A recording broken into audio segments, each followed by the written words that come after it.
é uma concepção de acúmulo de lucros para os empresários que são os donos das frotas de ônibus. Enquanto que nós defendemos,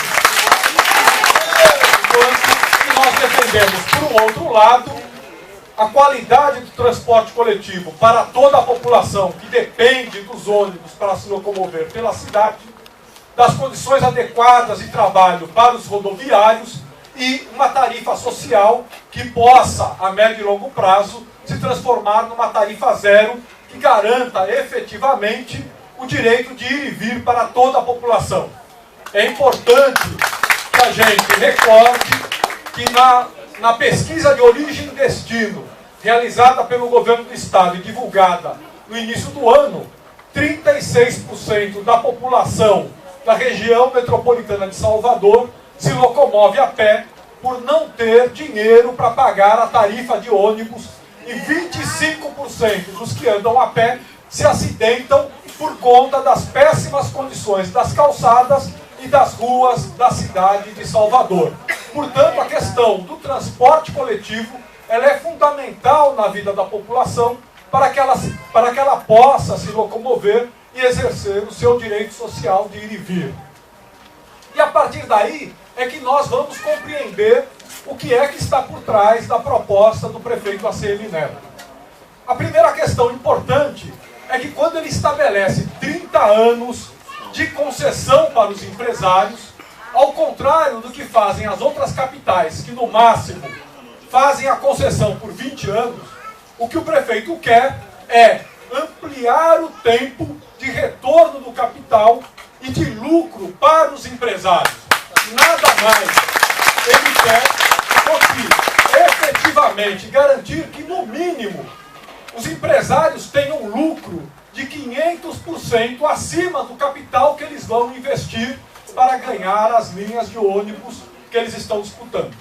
A segunda questão importante é que quando ele faz uma licitação, ao contrário também das principais capitais do Brasil, em que ganha quem faz a maior outorga, ou seja, quem paga o maior valor para ganhar a licitação, ao contrário de ser a menor tarifa, o que ele está fazendo é garantir recursos nos cofres municipais para que ele possa fazer as obras que interessam a ele. Por quê?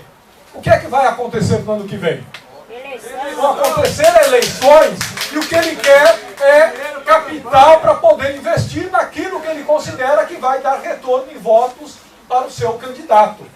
Nós não podemos esquecer como é que o João Henrique se reelegeu para o seu segundo mandato.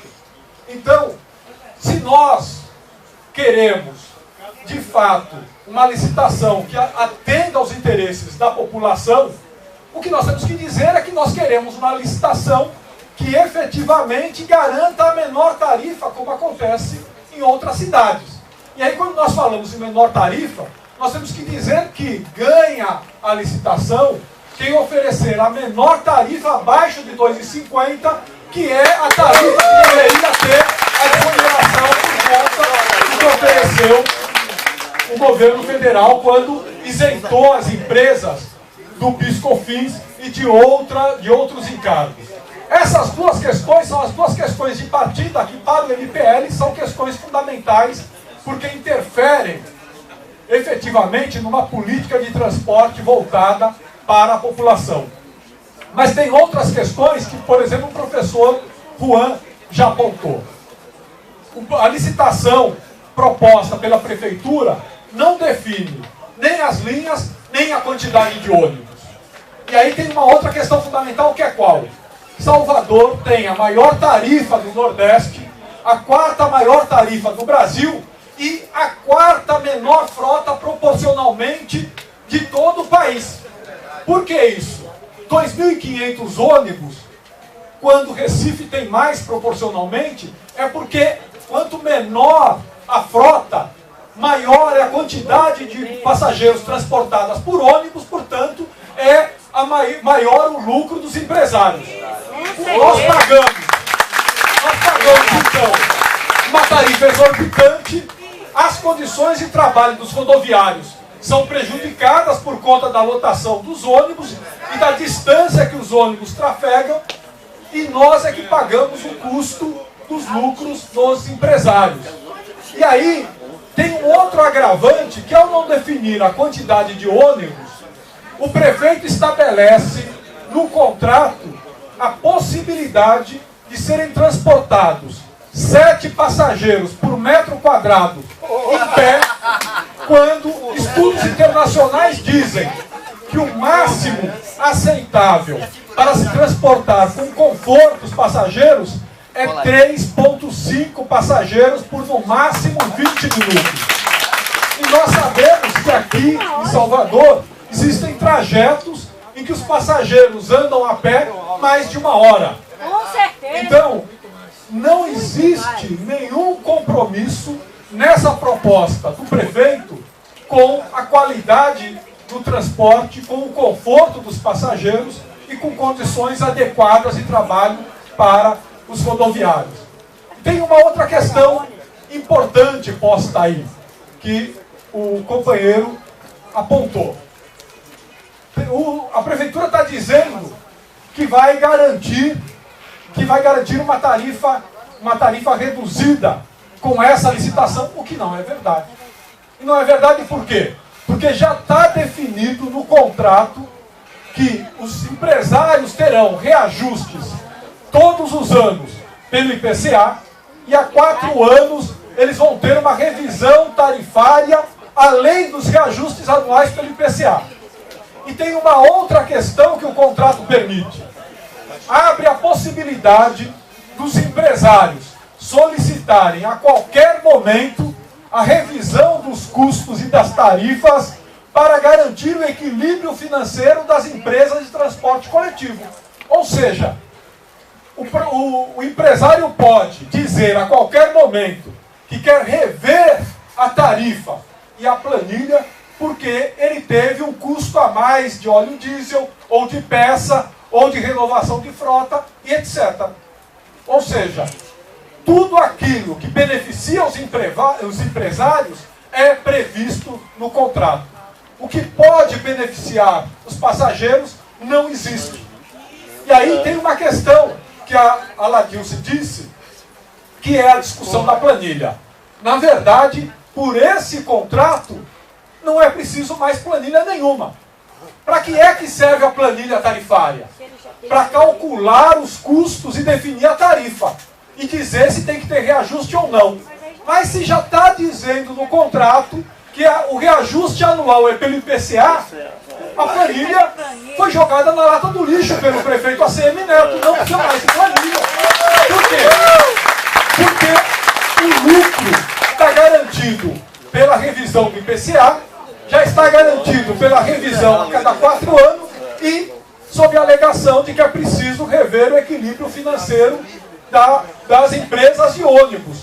É um investimento para os empresários, com lucro garantido por 30 anos, sem nenhum risco de prejuízo e com toda a facilidade possível para que ele obtenha lucro cada vez maior, ano após ano, em detrimento da qualidade do transporte, das condições de trabalho oferecidas. E aí, o professor Juan também disse que não existe nenhuma política de integração de modalidades de transporte e nem de integração tarifária com metrô, trem, ferryboat ou qualquer outra modalidade de transporte. É como se o prefeito, a partir da linha de ônibus, decidisse toda a mobilidade e toda a integração, sem especificar exatamente como é que isso vai acontecer. E por outro lado, não tem a definição das linhas também. Quem é que vai definir as linhas? Vão ser os empresários. Como se nós que dependemos do transporte coletivo, ou quem trabalha para oferecer o transporte coletivo, que são os rodoviários, não tivessem absolutamente nada a dizer sobre o que é melhor para a população e para a cidade de Salvador.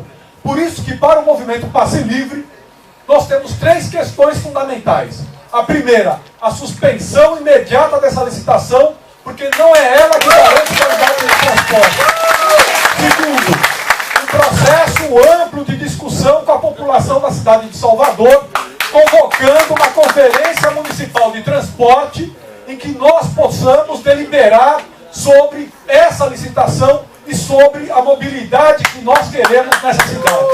E terceiro, a convocação de um Conselho Municipal de Transporte com caráter deliberativo, com a participação da população, dos trabalhadores rodoviários e de todos os setores interessados no debate sobre mobilidade. Porque é dessa forma que, democraticamente, nós vamos construir uma mobilidade que interesse a população, que nós vamos ter um transporte coletivo de qualidade e que aí sim nós vamos ter tarifa social e tarifa zero no futuro, que é uma vida sem catraca que nós queremos, para todos nós.